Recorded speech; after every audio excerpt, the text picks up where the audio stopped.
जब ज्यादातर लोग सिर्फ एक मॉन्स्टर से फ्यूज कर सकते हैं, वहीं दूसरी तरफ वो 9.99 मिलियन मॉन्स्टर से फ्यूज कर सकता है। उसका पहला फ्यूज हुआ मॉन्स्टर कोई और नहीं बल्कि लेजेंडरी एम्परर डीमन डिमोला था, जिसके पास रॉयल ब्लड लाइन थी। इतनी पावरफुल अवेकनिंग के बावजूद भी सब उसे एक बेकार और नाकाम इंसान समझते थे, सिर्फ इसलिए क्योंकि इस दुनिया का इवैल्यूएशन सिस्टम इतना प्रिमिटिव था कि वो उसकी इमेंस पोटेंशियल को मेजर ही नहीं कर पाया। इस मनहुआ की शुरुआत उसी पल से होती है जब उसकी कॉन्शियसनेस इस नई दुनिया में पहुंची और उसने अचानक आंखें खोल दी। अभी भी अपने आसपास की सिचुएशन को समझने की कोशिश कर ही रहा था कि एक अजीब सी मैसेज उसके माइंड में पॉप हुई, जिससे उसे पता चला कि इस दुनिया का नाम ब्लू स्टार है, एक ऐसी जगह जहां मार्शल ताकत का बोलबाला है। ये एक ऐसी दुनिया है जहां रहस्यमयी पोर्टल्स के जरिए बार बार मॉन्स्टरस बीस्ट इन्वेड करते रहते हैं। इन खतरनाक बीस्ट ने कई नेशंस को तबाह कर दिया है। लंबे समय तक लड़ते लड़ते इंसानों ने बीस्ट जीन सिस्टम को डेवलप किया। बीस्ट जीन इंजेक्ट करके इंसान अपनी पोटेंशियल अनलॉक कर सकता है और एक पावरफुल वॉरियर बन सकता है। यही एकमात्र रास्ता है ह्यूमन सिविलाइजेशन को बचाने का, और इस तरह ब्लू स्टार एक ऐसे दौर में प्रवेश करता है जहां मार्शल पावर ही सब कुछ है। प्रोटैगनिस्ट यही एक यंग लड़का जो किसी और दुनिया से यहाँ आया है, अब एक स्टूडेंट है जो अपने फाइनल एग्जाम्स की तैयारी कर रहा है। अपने सेकेंड ईयर में उसने एक एक्सीडेंट में अपने दोनों पेरेंट्स को खो दिया था, जिससे उसका पढ़ाई और ट्रेनिंग का मोटिवेशन पूरी तरह टूट गया और वो अपनी क्लास में सबसे पीछे रह गया। जब वो सोच ही रहा था कि अब क्या करना है, तभी टीचर कॉन्फिडेंट अंदाज में पोडियम पर आया और बोला, ऑल राइट एवरीवन, रेडी हो? हम जीन मॉडिफिकेशन इंजेक्शन शुरू करने वाले हैं।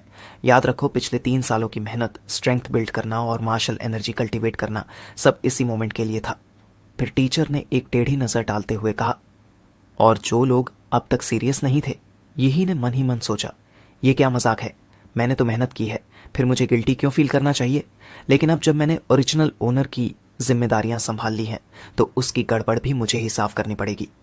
इसके बाद टीचर ने पूरी क्लास को जीन इंजेक्शन हॉल की तरफ ले जाया, जहां एक टेबल पर कई मेटल बॉक्सेस रखे हुए थे। इन बॉक्सेस में जीन अवेकनिंग सीरम्स थे, जिनमें सारे मॉन्स्टर्स की रॉ जेनेटिक डेटा मौजूद थी। इंजेक्शन के बाद इनमें से कोई एक मॉन्स्टर जीन एक्टिवेट हो जाएगा। आमतौर पर जितना स्ट्रांग फिजिक होगा, उतना ही स्ट्रांग मॉन्स्टर जीन अवेकन होगा। फिर टीचर ने सॉफ्टली रिमाइंड किया, नर्वस मत होना, इंजेक्शन के बाद काम रहना और पावर को एक्सेप्ट करना। जब मैं तुम्हारा नाम बुलाऊं तो आकर अपना सीरम ले लेना। चिनंग फे, मियो, यूना, एक एक करके क्लास के स्टूडेंट्स ने इंजेक्शंस लेने शुरू किए। इंजेक्शन के बाद उनकी स्किन से भाप निकलने लगी और इंटेंस पेन के कारण सभी चीख उठे। वो थोड़ी देर के लिए रुका, लेकिन फिर जल्दी से अपनी आंखें बंद की और नीडल अपने शरीर में चुभो दी। लेकिन काफी देर इंतजार करने के बाद भी जैसा कि उसने सोचा था वैसा कोई दर्द महसूस नहीं हुआ, कोई चेंज ही नहीं हुआ। टीचर ने जब ये नोटिस किया तो थोड़ा कंफ्यूज्ड होकर बोला, यही लगता है तुम्हारे अंदर कोई रिएक्शन नहीं हो रहा। यही ने कंधे उचका के हल्की सी मुस्कान के साथ कहा, टीचर, क्या मुझे कोई फेक सीरम मिल गया है या क्या? उसी वक्त वोंग टोंग टोंग, जो पहले से अवेकन हो चुकी थी, स्मग एक्सप्रेशन के साथ पास आई और हंसते हुए बोली, देखो जरा, लगता है इसके अंदर तो अवेकनिंग हुई ही नहीं। एक ऐसा वॉरियर जो अवेकन ही ना हो, वो तो बिना पंखों वाला परिंदा है। अब तुम्हारा गेम खत्म हो गया समझो। वैसे तुम्हारे लिए सही भी है ना वॉरियर बनने की झंझट, सीधा घर जाओ और मौत का इंतजार करो। वोंग टोंग टोंग अक्सर कमजोर लोगों को बुली करती थी और यही की थोड़ी टिमिड नेचर देखकर वो उसे टाइम टाइम पर परेशान करती रहती थी। यही जवाब देने ही वाला था कि तभी उसे अचानक अपने दिल की धड़कन तेज होती हुई महसूस हुई। उसी वक्त एक सिस्टम इंटरफेस उसके माइंड में पॉप हुआ, infinite monster template acquired host. यही ओवरोनल physics E martial arts 9 set of student basic चाय technique, mountain fist, iron body technique, monster templates extracted. फिर अचानक यही ने तेजी से चिल्लाया, हट जा रास्ते से वोंग टोंग टोंग। लेकिन वो घमंडी अंदाज में बोली, क्यों? मान लो तुम अवेकन नहीं कर पाए, अब एक्टिंग मत करो, मैं क्यों हटूं? यही ने अंदर के चेंजेस को सहते हुए दांत भींचकर धीरे से कहा, अगर अभी नहीं हटी तो बहुत देर हो जाएगी। अगले ही पल यही अवेकन हुआ, एम्परर डीमन डिमोला ब्लड लाइन एबिलिटी के साथ। वोंग टोंग टोंग, जो उसके बिल्कुल सामने खड़ी थी, एक पावरफुल शॉक वेव से जमीन पर दूर जाकर गिरी। बाकी स्टूडेंट्स भी उस शॉक वेव से दूर जा गिरे। कुछ तो इतने ज्यादा प्रेशर से उल्टी तक करने लगे, लेकिन 2 स्टूडेंट्स ऐसे थे जो अनअफेक्टेड थे और उन्होंने मन ही मन सोचा, क्या कोई मुझसे भी ज्यादा स्ट्रांग है? तभी सिस्टम इंटरफेस में नया प्रॉम्प्ट आया। जागृत A class template, empire demon स्टिमोला, blood line abilities, age breath, thermonuclear pulse nuclear energy absorption, evolution form template compatibility, fully unlocked compatibility, सिर्फ 3%। जैसे ही ये सिस्टम प्रॉम्प्ट आया, उसकी धड़कन पीक पर पहुंच गई और उसकी आंखों में एक अजीब सी नीली रोशनी चमकी। उसने डिसबिलीफ में अपनी ग्लोइंग ब्लू फिंगर्स की तरफ देखा और धीरे से बुदबुदाया, क्या ये वही गोल्डन फिंगर है जो सिस्टम ने मुझे दिया है? उसके आसपास के स्टूडेंट्स भी पूरी तरह शॉक थे और धीरे धीरे फुसफुसाने लगे। क्या वो सच में यही था? क्या उसने सबको बस अपने एनर्जी फील्ड से उड़ा दिया? एक पल में वोंग टोंग टोंग तक बेहोश हो गई, जबकि उसने तो second year monster flame lizard awaken किया था। आखिर यही ने क्या अवेकन किया है? यही थोड़ा शर्मिंदा सा महसूस कर रहा था। बोला, लगता है मेरी अवेकनिंग ने थोड़ा बवाल मचा दिया। मैंने तो सबको हटने को कहा था, पर किसी ने सुना ही नहीं। तभी स्कूल का ब्रॉडकास्ट गूंजा। सभी थर्ड ईयर स्टूडेंट्स जिन्होंने अवेकनिंग कर ली है, तुरंत टेस्टिंग हॉल में जाए जीन अवेकनिंग और मार्शल आर्ट्स लेवल असेसमेंट के लिए। रिपीट। टेस्टिंग हॉल के अंदर 10 हाईटेक सिलिंड्रिकल मशीन्स रखी थीं। हर स्टूडेंट जैसे ही उनमें जाता, पोडियम पर लगी बड़ी स्क्रीन पर उसका नाम, क्लास, मार्शल आर्ट्स लेवल और अवेकन्ड मॉन्स्टर जीन दिखाई देता। ली यून हमारे ही क्लास से, उसने अवेकन किया है तीसरे tier monster speed blade insect. वो पहले तो बस एक एवरेज स्टूडेंट था, अब देखो क्लास का नंबर 1 बन गया। छू जाव तो पक्का पूरे ग्रेड का टॉप है। वो ना सिर्फ लेवल 9 मार्शल डिसाइपल है, बल्कि उसने अवेकन किया है आइस ड्रैगन, जो थर्ड टीयर की टॉप ब्लड लाइन्स में से एक है। लगता है इस बार अनचेंग सिटी का चैंपियन वही होगा। मिस लू ने क्या अवेकन किया देखा? ओ भाई, एक rare 4th tier blood line, ghostly phoenix. Provincial champion तो अब फिक्स है। अगर कभी 4th टीयर मॉन्स्टर की रियल फॉर्म आ गई तो पूरी सिटी तबाह कर देगा। वॉरियर्स उसके सामने चींटी जैसे होंगे, सिर्फ मास्टर्स ही टिक पाएंगे। उनकी बातें सुनकर यही थोड़ा कंफ्यूज्ड हो गया। ये लोग तो टीयर 3 और टीयर 4 की बात कर रहे हैं, फिर मेरी अवेकनिंग ए क्लास कैसे है? अब उसका टर्न आया ब्लड लाइन असेसमेंट के लिए। रूम में एक्साइटमेंट और भी बढ़ गई। उसने जैसी शॉक वेव अभी दिखाई है, लगता है फ्यूचर में ये बड़ा नाम बनने वाला है। अगर सही मौके पकड़े तो किसी पावरफुल इंसान से जुड़ जाएगा। जैसे ही वो टेस्टिंग मशीन की तरफ बढ़ा, भीड़ ने ऐसे रास्ता दे दिया जैसे कोई सेलिब्रिटी आ रहा हो। इस दुनिया में ताकत ही सब कुछ थी और उसकी ओवरवेलमिंग पोटेंशियल ने सबका रिस्पेक्ट ले लिया था। स्टूडेंट्स धीरे धीरे एक्साइटेड होकर बोलने लगे, यही की बारी है। जैसी एनर्जी अभी दिखाई उसने, उसका लेवल बहुत हाई होगा। क्या ब्लड लाइन है जो इतनी तगड़ी प्रेशर रिलीज कर सकती है? फिर उसकी जानकारी स्क्रीन पर आई, लेकिन सब लोग चौंक गए क्योंकि वहां सिर्फ बेसिक डिटेल्स थीं, बाकी सब question marks. Class, seven martial, disciple level, 3 beast blood line. Unknown पूरा क्लास हंसी में फूट पड़ा। उनमें से एक बोला, मार्शल डिसाइपल लेवल 3, मेरे छोटे भाई का लेवल इससे ज्यादा है। अननोन ब्लड लाइन मतलब शायद इसका कोई ब्लड लाइन है ही नहीं। लेकिन यही ने उनकी बातों पर ध्यान ही नहीं दिया, क्योंकि सब कुछ वैसे ही हो रहा था जैसे उसने सोचा था। एम्परर डीमन डिमोला की ब्लड लाइन डिटेक्ट नहीं हुई, लेकिन सिस्टम ने जो दिखाया वो था इन्फिनिट मॉन्स्टर टेम्पलेट एक्टिव। उसका टेम्पलेट लेवल बाकी स्टूडेंट से अलग था, लेकिन इसका मतलब ये था कि अगर वो कुछ कंडीशंस पूरी करता है तो वो अनगिनत मॉन्स्टर टेम्पलेट से पावर ड्रॉ कर सकता है। इसका मतलब क्या मैं फ्यूचर में मॉन्स्टर्स का राजा बन सकता हूँ? उसके बाद वो टीचर के पास गया लीव लेने के लिए। टीचर ने थोड़ी भौहें चढ़ाते हुए कहा, तुम लीव लेना चाहते हो ताकि घर जाकर पढ़ाई कर सको और एग्जाम्स के बाद वापस आओ। क्या सच में लगता है तुम घर जाकर पढ़ाई करोगे? यही ने ईमानदारी से जवाब दिया, टीचर, मैं सच में खुद को इम्प्रूव करना चाहता हूँ। मुझे पता है मैं बाकी सबसे पीछे रह गया हूँ और मुझे स्पेशल ट्रेनिंग की ज़रूरत है। अगर मैंने अब मेहनत नहीं की तो मैं किसी से कम्पीट नहीं कर पाऊंगा। टीचर ने कहा, सीरियसली यही? तुम जानते हो वॉरियर बनने का एक ही रास्ता है कि यूनिवर्सिटी जाना। मुझे पता है तुमने ब्लड लाइन अवेकन कर ली है, लेकिन तुम्हारी फाउंडेशन बहुत वीक है। एंट्रेंस एग्जाम में पास कर पाना तुम्हारे लिए मुश्किल होगा। इसलिए ईयर रिपीट करो और अगले साल ट्राई करो, जल्दी मत करो। यही ने उत्साहित होकर जवाब दिया, टीचर, इंप्रूवमेंट सिर्फ तेजी से ही पॉसिबल है। शायद आप समझ नहीं पा रहे, लेकिन अब जब मेरी ब्लड लाइन अवेकन हो चुकी है, हार्ड ट्रेनिंग से मैं ज़रूर कामयाब हो सकता हूँ। मेरी आंखों में सिंसेरिटी देखिए, मैं आपसे कभी झूठ नहीं बोलूंगा। टीचर एक पल के लिए चुप हो गया, फिर धीरे से मुस्कुराया, तुम्हारी आंखें सच में सिंसियर लग रही हैं। ठीक है, लेकिन याद रखना, अगले साल तुम्हें वापस आकर मेरे सुपरविजन में ईयर रिपीट करना होगा। यही ने दिल से धन्यवाद कहा और स्कूल से निकल गया, सीधा शहर के वॉरियर सेंटर की तरफ। रास्ते में सोचता गया, मैंने अपने पेरेंट्स का घर गिरवी रखकर 6 लाख का लोन लिया था और उनके एक्सीडेंट की कॉम्पेंसेशन से भी 10 लाख से ज्यादा मिल चुके हैं। अब उसके पास एक सॉलिड स्टार्टिंग फंड है। स्ट्रेंथ बढ़ाने के 2 रास्ते थे, पहला वॉरियर रैंक इंप्रूव करना तो दूसरा एम्परर डीमन डिमोला के टेम्पलेट की कंपैटिबिलिटी बढ़ाना। इन्फिनिट मॉन्स्टर टेम्पलेट की जानकारी के हिसाब से हर टेम्पलेट सिर्फ एक कंपैटिबिलिटी पॉइंट से शुरू होता है, लेकिन एम्परर डीमन डिमोला के पास 3 पॉइंट्स थे, तो बाकी 2 पॉइंट्स कहां से आए? जवाब एक ही था, जीन स्वेकिंग सीरम की पावर ऑब्जॉर्ब करने से एम्पायर डेमन डिमोला टेम्पलेट को 2 एक्स्ट्रा कंपैटिबिलिटी पॉइंट्स मिले। इसका मतलब ये था कि इस दुनिया में जीन साइंटिफिक सीरम से टेम्पलेट एबिलिटीज को इन्हांस किया जा सकता है और लॉन्ग वॉरियर ट्रेनिंग की तुलना में ये शॉर्टकट उसके लिए ज़्यादा इफेक्टिव था। तो अब उसे जल्दी से सीरम खरीदना था ताकि जेनेटिक पावर बूस्ट की जा सके। स्टूडेंट आईडी स्वाइप करते ही वो वॉरियर सेंटर के अंदर गया। एम्परर डीमन डिमोला टेम्पलेट लोड होने के बाद उसमें एक स्पेशल परसेप्शन एबिलिटी एक्टिवेट हो गई थी, लाइफ मैग्नेटिज्म, जिसे वो वॉरियर्स की ब्लड लाइंस में चलती हुई वाइटल एनर्जी और अंदर से आती बीस्ट की दहाड़ को साफ महसूस कर सकता था, जैसे उनके अंदर कोई फर्नेस हो। ये इंटेंस लाइफ सिग्नल देखकर उसका दिल तेज धड़कने लगा, लेकिन ये डर नहीं था, ये कॉन्कर करने की चाह थी। आखिरकार एम्परर डीमन डिमोला अपने वर्ल्ड के सभी मॉन्स्टर्स का राजा था।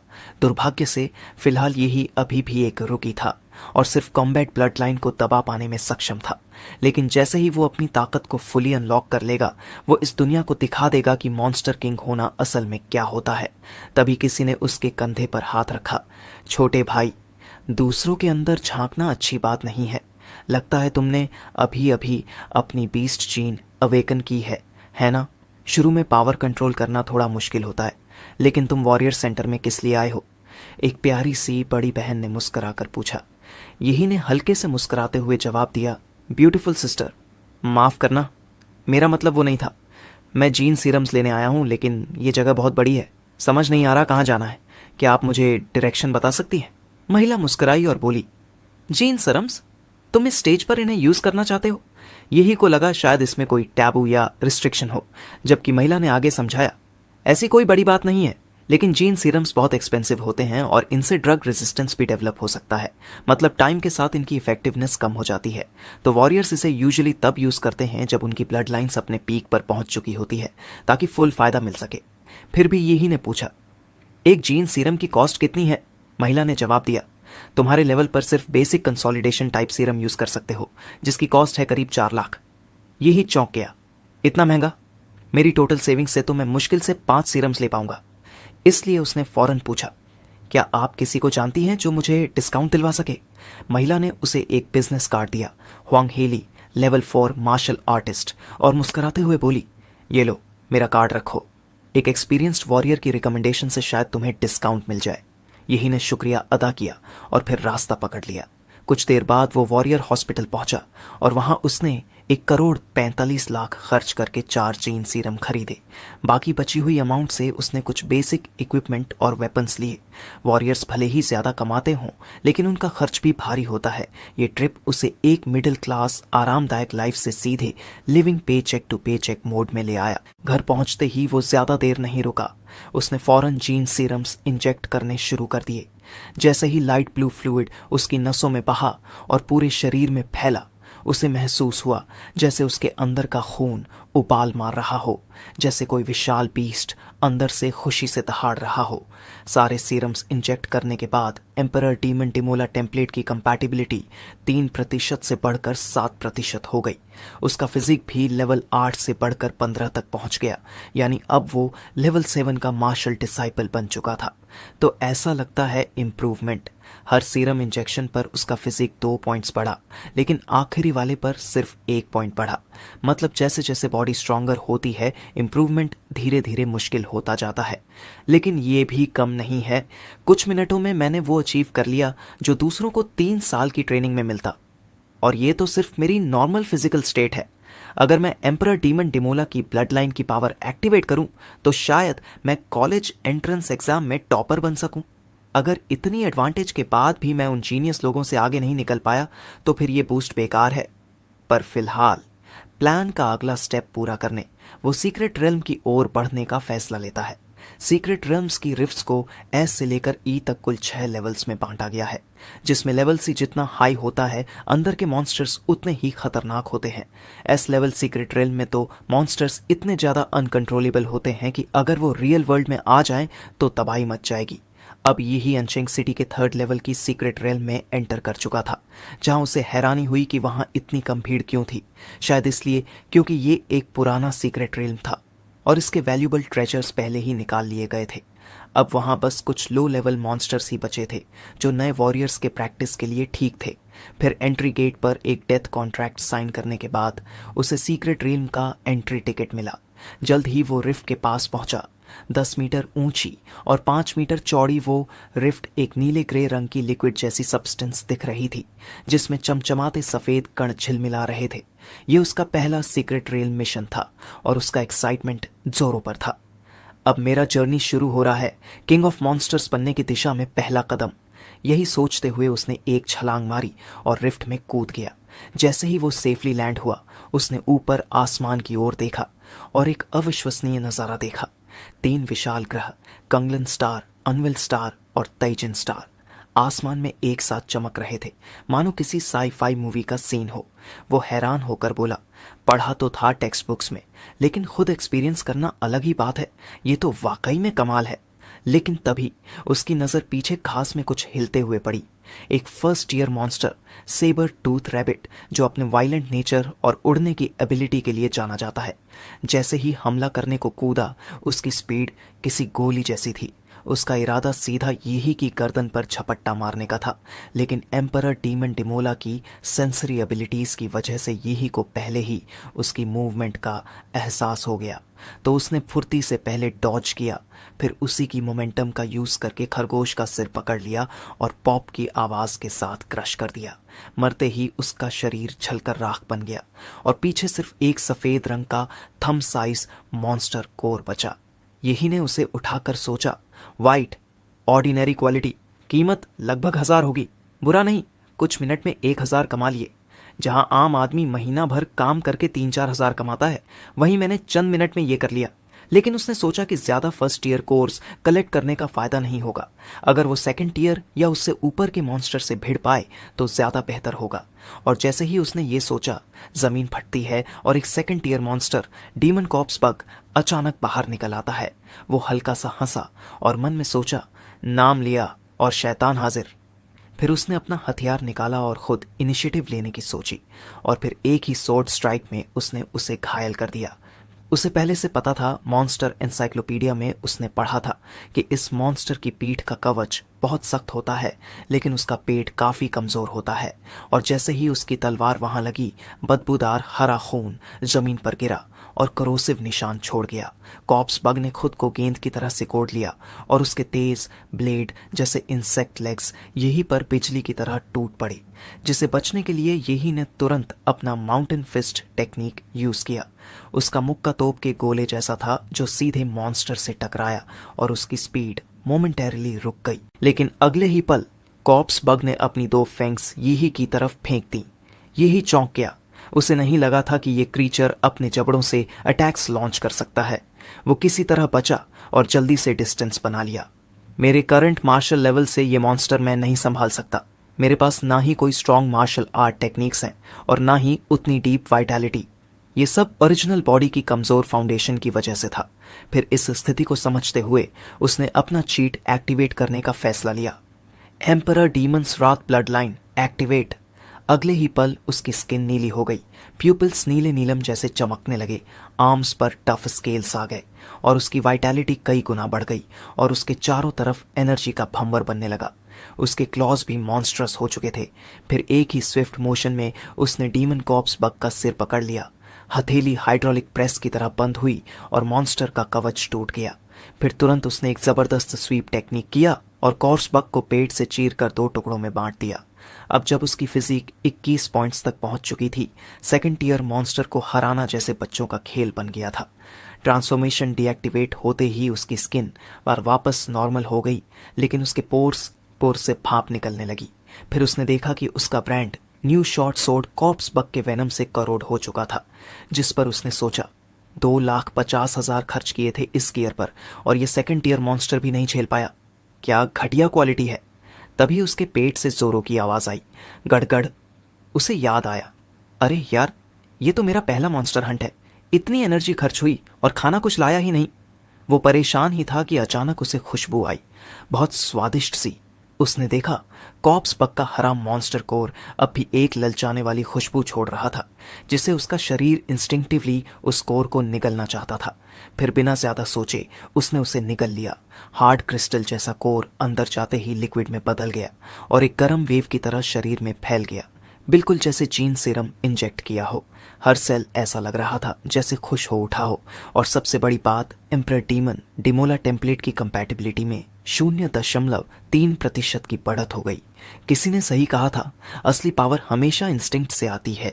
ये देखकर वो खुद को रोक नहीं पाया और खुशी से झूम उठा। आखिरकार उसने लाखों किंगडम कॉइन्स खर्च किए थे सिर्फ एक जीन सीरम के लिए और उससे सिर्फ 1% कंपैटिबिलिटी बढ़ी थी। पर अब एक सेकंड टियर मॉन्स्टर कोर ने ही 100% बढ़ा दी। मतलब कुछ मॉन्स्टर कोर्स की वैल्यू तो एक सीरम के बराबर ही हो सकती है, ऐसा उसने सोचा। फिर उसे याद आया, सेबर टूथ रैबिट का जो वाइट कोर गिरा था वो भी कम से कम 1% कंपैटिबिलिटी बढ़ा सकता है। ये सोचते ही उसकी आंखों में आंसू आ गए। साला, मैंने कितने पैसे वेस्ट कर दिए उन जीन सीरम्स पे। पर उसने उस फ्रस्ट्रेशन को मोटिवेशन में बदल दिया। अब तो आज रात पूरी तरह मॉन्स्टर हंट में झोंक दूंगा खुद को। इस पर थोड़ा सोचकर उसने अपनी एबिलिटी लाइफ मैग्नेटिज्म का इस्तेमाल किया ताकि पास के मॉन्स्टर्स की पोजीशन सेंस कर सके। अगले दिन दोपहर वो अनचेंग सिटी के तीसरे सीक्रेट रेल्म से बाहर निकला, एक बोरी में मॉन्स्टर कोर्स भरे हुए। चलते चलते उसने मन में सोचा, अब जब ओवरऑल फिजिक 15.8 और कंपैटिबिलिटी 9% तक पहुंच चुकी है, जिसे अब वाइट मॉन्स्टर कोर्स से उसे फायदा नहीं हो रहा था, तो वह बाकी कोर्स को बेचने का सोचता है। इसलिए वो सीधा ट्रेडिंग पोस्ट पहुंचा और अपने पास के 20 वाइट कोर्स और 4 ग्रीन कोर्स टेबल पर रख दिए, जिन्हें देख क्लर्क ने उसे घूरते हुए कहा, भाई, एक हाई स्कूल स्टूडेंट ने इतने सारे मॉन्स्टर कोर्स कैसे जमा कर लिए? फिर जोड़ा कि सरकारी नियमों के हिसाब से उसे अपनी इस लूट से एक ग्रीन मॉन्स्टर कोर पाने के लिए 5 वाइट कोर्स सरकार को देने होंगे। फिर सारा सामान बेचकर उसने लगभग 2 लाख किंगडम कॉइन्स कमा ली।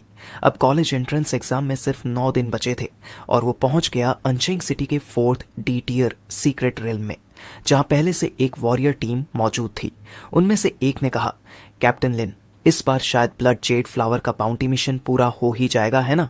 सेकंड टियर वॉरियर लिन ने जवाब दिया, हाँ, पिछले बार हमें उसका जनरल लोकेशन तो मिल गया था, लेकिन ओल्ड चेन घायल हो गया था, इसलिए वो इस बार नहीं आएगा।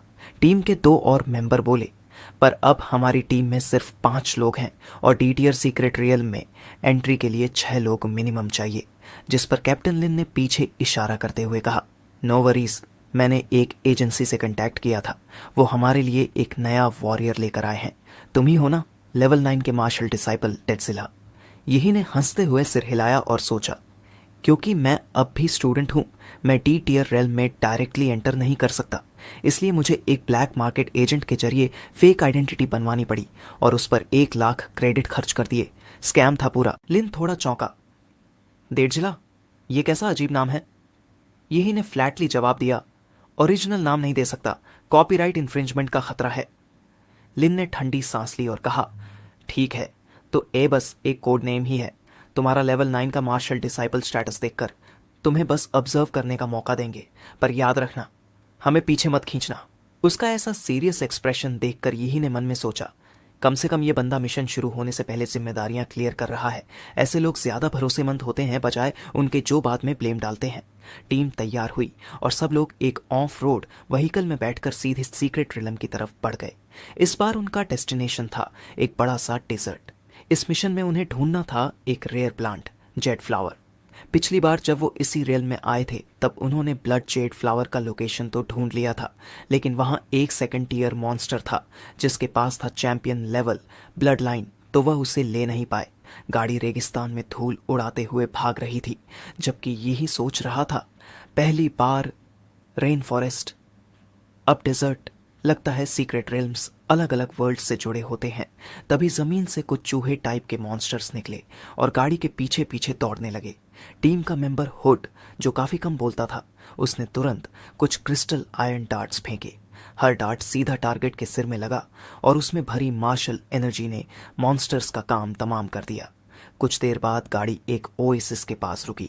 ब्लड जेड फ्लावर इसी जगह था, लेकिन यहाँ के मॉन्स्टर्स काफी सेंसिटिव थे। इंजन की आवाज भी उन्हें अलर्ट कर सकती थी, इसलिए सबने तय किया कि अब से पैदल चलना होगा। टीम लीडर लिन ने सबको टास्क दिए। शियाओ शिया, तुम ग्रेनेड फेंककर मॉन्स्टर को बाहर निकालो। शियाओ वू और हुड, तुम ट्रैप्स लगाओ। ओल्ड लू, कवर फायर देना, मैं फ्रंट लाइन लूंगा। और डेडजिला, तुम पीछे रहना और सिर्फ ऑब्जर्व करना। यही ने सिर हिलाया। No problem. अगले ही पल टीम ने पोजीशंस ले ली। शॉकवेव ग्रेनेड आसमान में गया और जोरदार धमाका हुआ। साथ ही एक भारी एनर्जी का झटका फैला, जिससे कई मॉन्स्टर्स को लगा कि कोई उनकी टेरिटरी में घुस आया है। कुछ ही सेकंड में ओएसिस की तरफ से एक जबरदस्त गड़गड़ाहट सुनाई दी, जैसे सैकड़ों जंगली जानवर उनकी तरफ दौड़ रहे हो। अगले ही पल एक 10 मीटर लंबा सेकंड टीयर मॉन्स्टर अर्थ ड्रैगन गर्जन करता हुआ पेड़ों को तोड़ता टीम की तरफ पूरी ताकत से चार्ज करने लगा। तब हुड ने चिल्लाते हुए कहा, न्यू गाय, संभल जा, मॉन्स्टर तुम्हारी तरफ आ रहा है। पास खड़े सभी टीम मेंबर्स ने फॉरन ट्रैप्स एक्टिवेट कर दिए और अर्थ ड्रैगन पर एक मोटा सा ट्रैंक्विलाइजिंग गैस का बादल छा गया। ये खास गैस स्पेशली मॉन्स्टर्स के लिए बनी थी, इतनी ताकतवर कि एक व्हेल को भी कुछ बूंदों में सुला दे। लिन, जो पहले से तैयार खड़ा था, उछलते हुए अपनी टन भारी एलोय सोर्ड लेकर हवा में गया। उसका वार इतना तेज था कि हवा को चीरते हुए सीधे एक ही झटके में अर्थ ड्रैगन का सिर काट दिया। चारों तरफ खून का फव्वारा छूटने लगा। टीम को लगा कि अर्थ ड्रैगन का काम तमाम हो गया है और वो लोग आगे ब्लड जेड फ्रूट की तलाश में बढ़ने ही वाले थे कि तभी अर्थ ड्रैगन अचानक से उठा और अपनी भारी पंजे से लिन पर हमला कर दिया। लेकिन सौभाग्य से यही सतर्क था। उसने फौरन अपनी माउंटेन फिस्ट टेक्निक का पूरा दम लगाया और एक जोरदार पंच में अर्थ ड्रैगन को पूरी तरह खत्म कर दिया, जिसे देख पूरी टीम हैरान थी। यही जो सिर्फ एक फर्स्ट ईयर मार्शल आर्टिस्ट था, उसने कैसे इस खतरनाक सेकंड ईयर मॉन्स्टर को हरा दिया। अब किसी को भी वो कमजोर या बोझ नहीं लग रहा था, बल्कि सबने उसे एक भरोसेमंद टीममेट मान लिया। अर्थ ड्रैगन के मरते ही ओएसिस साफ हो गया और टीम सीधे उस एक लेक के सेंटर तक पहुंच गई जहां ब्लड जेड फ्रूट मौजूद था। ये रेयर आइटम सिर्फ बहुत लो चांस पर ही पैदा होता है और कहा जाता है कि ये वॉरियर के शरीर को क्लींस करता है और उसकी फिजिकल पोटेंशियल को काफी हद तक बढ़ा सकता है। इसीलिए इसकी बहुत मांग होती है, लेकिन मार्केट में ये बहुत रेयरली ही दिखाई देता है। इसे पाने की खुशी में लिन जैसे ही सेलिब्रेट करने वाला था, तभी टीम का ही एक मेंबर हुड अचानक से धोखा देता है, उसके पेट में पॉइजन डैगर घोंपकर। इसे बाकी टीम मेंबर्स हैरान रह गए। ये क्या कर रहे हो हुड? लिन ने जोर से चिल्लाते हुए एक वार किया। हुड, तू कर क्या रहा है? जबकि हुड फुर्ती से पीछे हट गया और वार से बच निकला। इसी दौरान एक गंजा और खतरनाक दिखने वाला आदमी सामने आया और हंसते हुए बोला, क्या चल रहा है? साफ दिख रहा है ये तो एक जैकपॉट है। यही चौंक गया। टीम को पहले से इस बंदे के बारे में पता था। श्याओ वो गुस्से से चिल्लाया, हुआ पेंग, ये वही हरामी है जो सीक्रेट रेंज में वॉरियर्स को लूटता है और अब इसने हमें टारगेट कर लिया है। लिन अपने खून से लथपथ पेट को थामते हुए हुड और हुआ पेंग की तरफ गुस्से और दर्द में गड़गड़ाया, इस ब्लेड में जहर है। हुड, तू गद्दार निकला। तुझे ये सब पता कैसे चला? मेरे खुद के टीममेट्स को भी ब्लड जेड फ्लावर के बारे में तभी पता चला जब हम सीक्रेट रेल्म में घुसे थे। इस पर यही ने एकदम शांत लहजे में कहा, थ्रोइंग डार्ट्स, तूने उन पे सारी जानकारी छोड़ दी थी ना? हुड हंसते हुए बोला, समझदार निकला तू डेडजिला, लेकिन तू अब भी सिर्फ एक स्टूडेंट है ना। एग्जाम्स आने वाले हैं, फिर भी तू इन लुटेरों के साथ घूम रहा है। यही ने गर्दन घुमाई, एक ठंडी सी मुस्कान के साथ बोला, हाँ एग्जाम्स तो आ ही रहे हैं और मेरे लिए टॉप स्पॉट पहले से तैयार है। हुड यही की इन बातों से भड़क गया और गुस्से में एक डार्ट उसकी तरफ फेंका, लेकिन यही ने उसे हवा में ही पकड़ लिया और मुस्कुरा कर बोला, इतना भौंक क्यों रहा है टकले, अब तो कचरा साफ करने का टाइम आ गया है। और फिर उसने वो डार्ट एक हाथ से क्रश कर दिया, जिसे देख हुआ पेंग की तरफ देखा और कहा, इस लड़के में हिम्मत तो है। हुड, इसका सिर मुझे लाकर दो।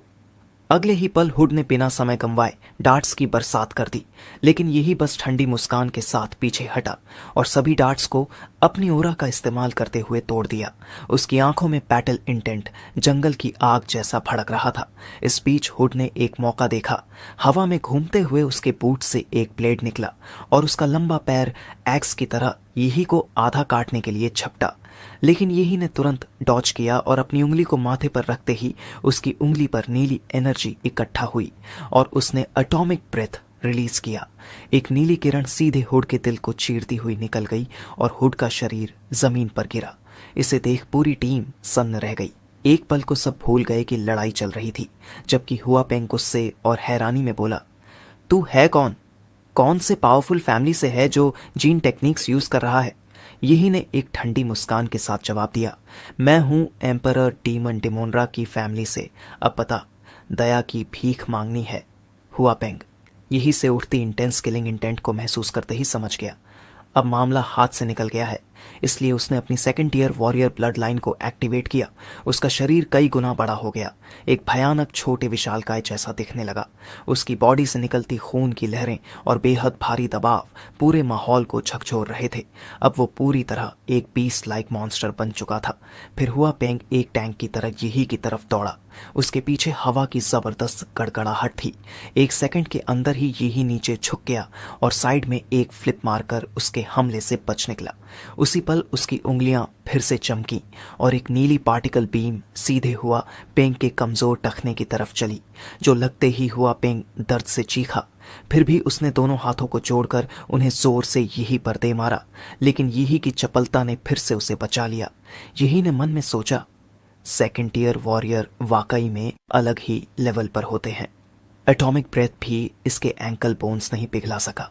अब हुआ पेंग ने अपने हाथों को हल्क स्मैश की तरह इस्तेमाल करते हुए यही को कुचलने की कोशिश की, लेकिन वह उसे बचा और अचानक उसके पीछे प्रकट हुआ। फिर उसके घूंसे, जिनमें न्यूक्लियर रेडिएशन भरी थी, एक के बाद एक हुआ पेंग की बॉडी पर बरसने लगे। हर पंच उसके शरीर में घातक न्यूक्लियर मैजिक भरता गया। हालांकि हुआ पेंग का सेकंड ईयर बॉडी और ब्लड लाइन बहुत कुछ झेल सकता था, पर इतने लगातार न्यूक्लियर हमलों को वो ज्यादा देर तक बर्दाश्त नहीं कर सका। कुछ ही देर में उसके अंदरूनी अंग खून में बदलने लगे। हुआ पेंग दर्द से तड़पता हुआ यही को घूरते हुए चिल्लाया, तू जहरीले गैस जीन टेक्निक्स का यूज कर रहा है। तुम्हारे जैसे ईविल मार्शल आर्टिस्ट को एक दिन सजा जरूर मिलेगी। यही ने उसकी इन बातों को नजरअंदाज किया और एक ठंडी हंसी के साथ अपनी मुट्ठी उठाई। मुझे कोसने वालों की लिस्ट बहुत लंबी होने वाली है, पर तू क्या ही मायने रखता है? और फिर उसने उसकी कहानी का अंत कर दिया। 9 दिन पलक झपकते बीत गए और आज था एन सिटी का सबसे बड़ा दिन, नेशनल कॉलेज एंट्रेंस एग्जाम्स का दिन। पूरा देश लाइव ब्रॉडकास्ट पर ट्यून था।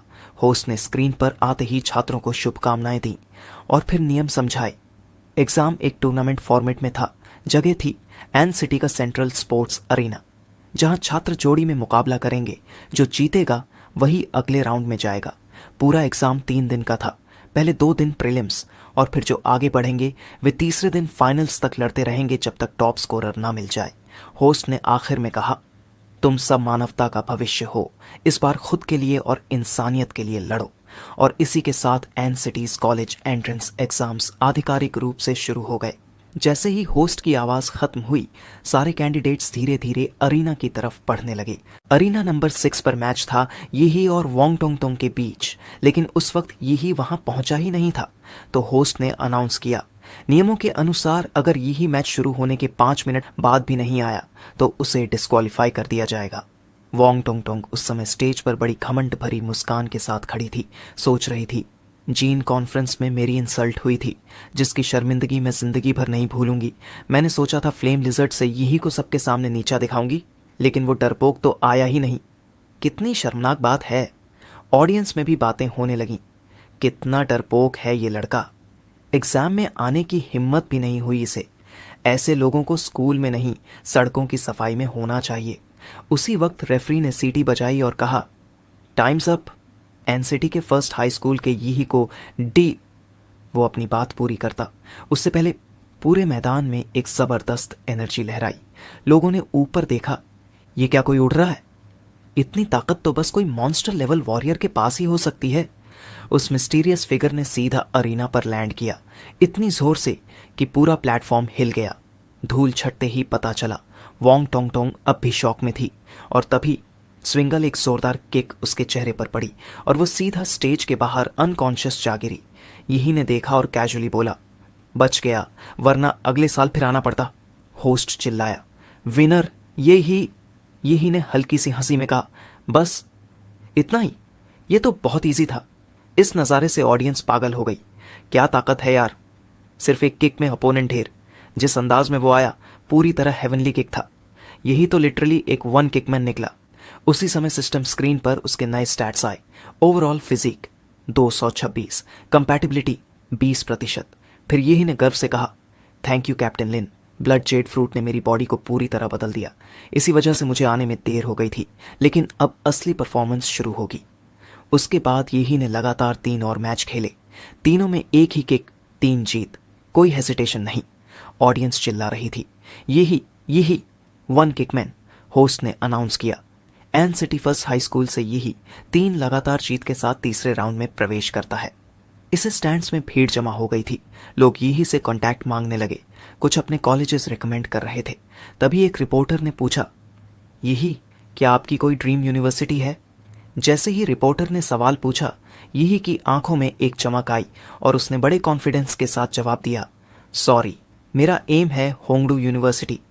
ये सुनते ही जो भी लोग उसके आसपास खड़े थे एकदम से गायब हो गए, जिसे देख यही ने एक लंबी सांस लेते हुए कहा, क्या हुआ, तुम लोगों को यकीन नहीं हुआ? खैर, मैं ब्लेम नहीं कर सकता। होंगडू यूनिवर्सिटी शिया कंट्री की सबसे टॉप मार्शल आर्ट्स यूनिवर्सिटी है, जो पूरे वर्ल्ड की टॉप 5 में गिनी जाती है। एक ऐसा होली प्लेस जहां सिर्फ एलीट वॉरियर्स जाते हैं। एन सिटी जैसे शहरों से वहां पहुंचना मुश्किल है, लेकिन कोई बात नहीं, वॉरियर्स की पहचान उनकी ताकत से होती है, और जब मैं टॉप स्कोरर बनूंगा तब देखेंगे सब। उसी वक्त 2 एग्जामिनरों ने यही की परफॉर्मेंस नोट की और उसके पास आकर बोले कि तुम्हारा मार्शल आर्टिस्ट लेवल फिर से टेस्ट करना होगा। स्कैनर से जांच करते ही एग्जामिनर हैरान रह गए। सिर्फ आधे महीने पहले ये लड़का लेवल 3 का मार्शल डिसाइपल था और अब ये लेवल 9 पर पहुंच गया। फिर आगे जोड़ा कि जांच करने पर उन्हें पता चला था कि यही ने स्कूल के बाद कई बार ईटियर सीक्रेट रियम्स में जाना शुरू कर दिया था। तो उसे पूछा गया, इतने डेंजरस जगहों पर एग्जाम से पहले क्यों गए? यही ने कैजुअली जवाब दिया, खुद को संभालने के लिए। मेरे पापा ने मरने से पहले एक मैसेज छोड़ा था कि अगर आम इंसान से ऊपर जाना है तो इंसान होना छोड़ना पड़ेगा। इसीलिए मैं सीक्रेट रियम्स में जा रहा हूँ, लड़ रहा हूँ और अपने जेनेटिक लॉक्स तोड़ रहा हूँ। एग्जामिनर ये सुनकर एकदम फ्रीज हो गया। क्या सच में जेनेटिक लॉक तोड़ा? ये सीरियस है? और तुरंत रिपोर्ट करने के लिए निकल गए। अब यही को लगने लगा कि वो अब एक इम्पॉर्टेंट निगरानी का टारगेट बन गया है। फिर घर जाकर जैसे उसने अपने फ़ोन पर लाइव स्ट्रीम देखी, जिसमें एग्ज़ाम में पार्टिसिपेंट करने वाले स्टूडेंट के माता पिता से और दोस्तों से इंटरव्यू लिया जा रहा था, जिनमें वह उनका हौसला बढ़ा रहे थे। इसे देखते हुए उसने उदासी में कहा, लेकिन कोई नहीं है जो मेरे लिए चीयर कर सके। मैं एक ऑर्फन ही हूँ जिसके लिए कोई चीयर नहीं करेगा। लेकिन ऐसा नहीं था, उसके टीचर उसके लिए चीयर कर रहे थे। टूर्नामेंट के अगले दिन वो फिर से अरीना में उतरा। इस बार उसका अपोनेंट था लू शुआन, एन सिटी के नंबर 3 मिडिल स्कूल से, जो कि लेवल 8 का मार्शल डिसाइपल था, दूसरी टीयर के रेयर मॉन्स्टर के ब्लड लाइन के साथ, और उसके दोनों पेरेंट्स भी वॉरियर थे। जबकि यही ने बोर्डम से उसकी तरफ देखा और हाथ से इशारा किया, आ, पहला मूव तू कर। लूशुआन को यह एटीट्यूड पसंद नहीं आया, तो गुस्से में आकर उसने तुरंत अपनी ब्लड लाइन एक्टिवेट की और अपनी martial skill dashing lightning claw इस्तेमाल की, जिससे उसका हार्ट एक सुपरकार की तरह धड़क रहा था। हर स्टेप पर उसकी स्पीड बढ़ रही थी और उसके क्लॉज हवा को चीरते हुए यही की गर्दन की ओर बढ़े, इतने तेज कि एक सोनिक बूम तक सुनाई दी। ये हमला अगर लगता तो एक लेवल 9 का वॉरियर भी खत्म हो जाता, लेकिन लूशुआन की सोच से उलट यही ने उसके हाथ को बिल्कुल आसानी से पकड़ लिया और हल्के से बोला, एनर्जी तो है पर उस टकले की चार्ज के आसपास भी नहीं है। फिर बिना समय गंवाए यही ने एक जबरदस्त पाम स्ट्राइक लुशुआन के सिर पर मारी, जिससे वो वहीं बेहोश होकर गिर गया। फिर यही ने मंच से देखा और घमंड से बोला, कोई ढंग का कंटेस्टेंट है भी या नहीं, जबकि होस्ट ने तुरंत अनाउंस किया एक और जीत सिर्फ एक बार में, और इस बार यही ने सीड कंटेस्टेंट लू शुआन को हराया। इसे दर्जनों हाई स्पीड कैमरास यही पर फोकस हो गईं। हर एंगल से उसके शॉट्स लाइव स्ट्रीम में आ रहे थे। पूरा ब्रॉडकास्ट बज़ कर रहा था। व्यूअर्स कमेंट्स से भर गए थे। लू शुआन तो इतना खतरनाक लग रहा था और एक पल में जमीन पर पड़ा है। यही की स्ट्रेंथ बाकी कैंडिडेट से कहीं ऊपर है। मार्शल आर्ट से भरे इस जमाने में यही की ओवरवेलमिंग पावर ने हर देखने वाले के अंदर जोश भर दिया। छूजाओ, जो दूर से मैच देख रहा था, कि उसने देखा कि लू शुआन को मेडिक्स उठाकर ले जा रहे हैं। उसकी आंखों में तेज डिटर्मिनेशन आ गया। उसने इंस्टिंक्टिवली अपनी मुट्ठियां भींच लीं और बोला, जैसा मैंने सोचा था तू ही है जिसे मैं फॉलो कर रहा हूँ। फाइनल्स में तुझे हरा कर दिखाऊंगा। जबकि इसी बीच होंगडू यूनिवर्सिटी के एडमिशन हेड ने यही की परफॉर्मेंस देखकर तुरंत डिमांड किया, आधे घंटे के अंदर इस लड़के की पूरी जानकारी चाहिए। यही का मैच खत्म होते ही दूसरे ग्रुप का क्वालिफायर मैच शुरू हो चुका था। ये मैच और भी ज्यादा इंटेंस था क्योंकि इस बार दोनों कॉम्पिटिटर्स थीं टॉप टियर ब्यूटीज जिनकी सोशल मीडिया पर मैसिव फॉलोइंग थी। इनमें से एक थी काय शावलिंग, सिटी सेकंड हाई से, छोटे कद वाली लेकिन सुपर अट्रैक्टिव पर्सनालिटी। उसके लॉन्ग गोल्डन पिगटेल्स हवा में लहराए और उसने अपनी ओपोनेंट लू चिंगजू को एक टीजिंग नजरों से देखा और बोली, तुम्हारे जैसे एक्सप्रेशनलेस रोबोट्स मुझे बिल्कुल पसंद नहीं। लेकिन लू चिंगजू ने कोई जवाब नहीं दिया, बस हल्की सी झुककर नमस्ते किया। चेहरे पर एक भी भाव नहीं, जैसे कि उसने काय शावलिंग को सीरियसली लिया ही नहीं। तभी रेफरी की सीटी बजी और मैच शुरू हो गया। काय शावलिंग मार्शल डिसाइपल के लेवल 9 की ऑरा के साथ एकदम सामने आ गई और एक जबरदस्त किक लू चिंगजू की गर्दन की तरफ मारी। उसके इरादे साफ थे, उसे जमीन पर गिराना। लेकिन लू चिंगजू फिर भी हिली तक नहीं, बस अपनी हथेलियां हल्के से हिलाईं और हवा अचानक थिक हो गई, जैसे कोई जादुई दलदल बन गया हो। जब काय शावलिंग की किक उस थिक हवा से टकराई तो उसे लगा जैसे उसका पैर मिलिट्री ग्रेड स्टील नहीं बल्कि सॉफ्ट कॉटन में धंस रहा हो। इस टेक्निक के चलते हाई स्पीड कैमरास तक को काय शावलिंग के पैर का मोशन स्लो लग रहा था। हर फ्रेम कोइन में उसकी स्पीड विजिबली गिर रही थी। जबकि काय शावलिंग लू चिंगजू के एक्सप्रेशनलेस चेहरे को देखकर और भड़क गई। उसने अपना मार्शल एनर्जी पूरे शरीर पर क्लोक कर लिया ताकि हवा से कोई रेजिस्टेंस ना हो और एक ब्लर्ड शैडो बनकर फिर से हमला किया। जैसे ही काय शावलिंग ने लू चिंगजू के चारों ओर घूमते हुए सही मौका तलाशा, फिर उसने अचानक एक तेज पाल्म स्ट्राइक मारी उसकी कमर की तरफ। लेकिन जैसे ही उसका हाथ पहुंचने वाला था, लू चिंगजू ने उसे रोक दिया। तभी उसे एहसास हुआ कि ये सब एक उसका ट्रैप था। इसलिए उसने फौरन हाथ पीछे खींचने की कोशिश की, लेकिन ठीक उसी वक्त हवा में जबरदस्त सक्शन पैदा हुआ जिसने उसके हाथ को वहीं जकड़ लिया। लू चिंगजू ने पहली बार कदम बढ़ाया। उसकी पतली उंगलियां बाहर आईं और अब वो जेड जैसी चमक रही थीं। लिव स्ट्रीम पर जो वॉरियर स्पेक्टेटर्स देख रहे थे, उनकी आंखें फटी की फटी रह गईं। ये तो प्राइमोर्डियल कियोस फिंगर है, स्विंग शीन हुआंग मार्शल टेक्निक, मुएन शिटपी का सबसे आइकॉनिक मूव। एक स्टूडेंट जो अभी हाई स्कूल एंट्रेंस एग्जाम देने वाली है, उसका शेन हुआंग टेक्निक में मास्टरी हासिल कर लेना किसी मिरेकल से कम नहीं था। ऐसी मार्शल टैलेंट को तो किसी एग्जाम की जरूरत ही नहीं। इस अकेले स्किल से उसे सीधे होंगडू यूनिवर्सिटी में एडमिशन मिल सकता है, ऐसा होस्ट चिल्लाया। काय शावलिंग जो सबसे करीब खड़ी थी, वो साफ महसूस कर सकती थी कि इस स्किल की एनर्जी कितनी डरावनी है। अगर अब उसने अपना ट्रम्प कार्ड इस्तेमाल नहीं किया तो ये उसका आखिरी मौका होगा। इसलिए बिना समय गंवाए उसने अपनी ब्लड लाइन एक्टिवेट की, शैडो टाइगर किंग, जिसे एक जोरदार शॉकवेव उसके शरीर से निकली जिसने आसपास की हवा तक को चीर दिया।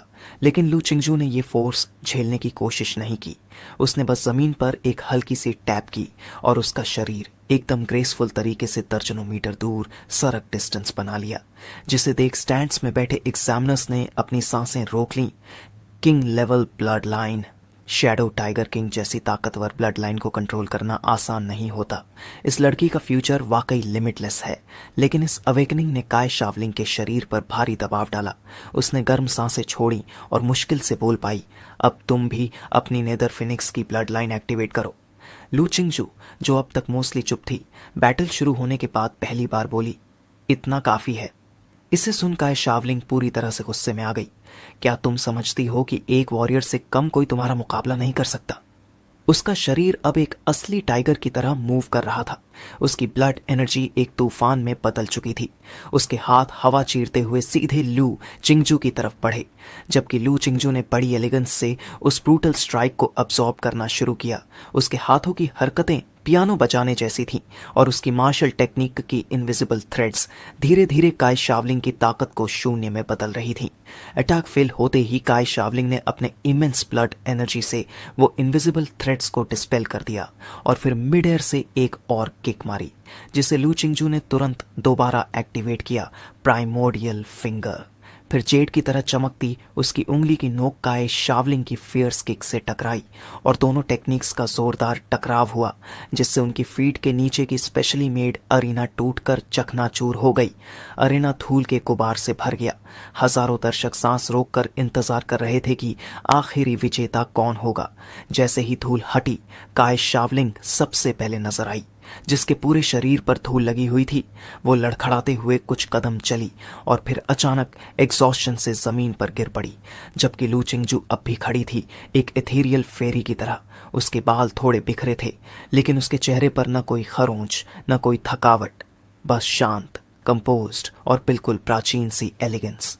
उसने सिर्फ अपनी मार्शल स्किल्स से काय शावलिंग को पूरी तरह डोमिनेट कर दिया, जिसके पास न सिर्फ लेवल 9 के मार्शल डिसाइपल की ताकत थी, बल्कि एक किंग लेवल ब्लड लाइन भी। लू चिंगजू का ये धमाकेदार प्रदर्शन लाइव ब्रॉडकास्ट में एकदम छा गया। देखकर हैरान थे उसकी ताकत देखकर। कुछ लोगों ने तो यहां तक कह दिया कि वो पूरे एन सिटी की टॉप स्कोरर है, तो कुछ ने ये लीक किया कि लू चिंगजू ने नेदर फिनिक्स की 4th टियर की ब्लड लाइन अवेकन कर ली है। एक ऐसी रेयर टैलेंट जो शायद ही किसी वॉरियर के लिए हरा पाना मुमकिन हो। उसकी बैटल के बाद बाकी मैचेस भी भले ही एंटरटेनिंग थे, लेकिन उनकी चमक अब थोड़ी फीकी लग रही थी।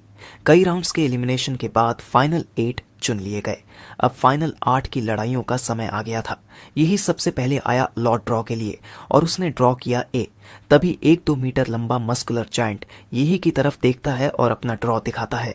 ए भी लगता है हमारी टक्कर पक्की है, उसने कहा। उसका नाम था शेन गुआन, किनफेंग प्राइवेट हाई से। फिर उसने सिर हिलाकर खुद को इंट्रोड्यूस किया। शेन गुआन बोला, हमारी फाइट सेकंड मैच है, तो तब तक पहले मैच को देखते हैं। फिर उसने ऊपर लगे बिग स्क्रीन की ओर इशारा किया। पहला मैच था लू शी, किनफेंग प्राइवेट हाई से और छू झाव अनचेंग सिटी के फर्स्ट हाई से, जिसे देखते हुए शेन गुआन कैजुअली यही से बात करने लगा। लू शी बड़ा टैलेंटेड है, साथ ही रिपीट स्टूडेंट भी है, जो इस बार सीधे होंगडू यूनिवर्सिटी को टारगेट कर रहा है। उसने अपनी ब्लड लाइन पर बहुत अच्छी मास्टरी पाई है, लेकिन फिर भी उसका मुकाबला छू झाव से नहीं हो सकता। वो हाँ, छू झाव तो तुम्हारे ही स्कूल का है, अनचेंग सिटी के फर्स्ट हाई से, तो तुम उसे जरूर जानते होगे। उसी वक्त होस्ट ने माइक उठाया और ऐलान किया, टॉप 8 क्वालिफायर्स का पहला मैच खत्म हुआ। अनचेंग सिटी के फर्स्ट हाई का छू झाव जीत चुका है। ये सुनते ही किनफेंग प्राइवेट हाई के प्रिंसिपल का चेहरा लाल हो गया। वो गुस्से में बोला, साला पहले ही राउंड में हार गए। फिर यही ने शान गुआन से पूछा, लूशी तेरे मुकाबले कैसा है? इसका शेन गुआन ने हल्की मुस्कान के साथ जवाब दिया, मैं मार्शल आर्ट्स प्रेसिडेंट हूं अपने स्कूल का, लेवल 3 का वॉरियर। फिर कॉन्फिडेंट अंदाज में बोला, मेरे दोनों टीममेट्स मिलके भी मुझसे नहीं जीत सकते। फिर अचानक उसने अपनी नजर यही की तरफ मोड़ी और गंभीर लहजे में बोला, पर सच कहूं तो इस एग्जाम में तू ही मेरा सबसे बड़ा राइवल है। मेरा सेंस काफी शार्प है। मुझे महसूस होता है कि तू एक सोता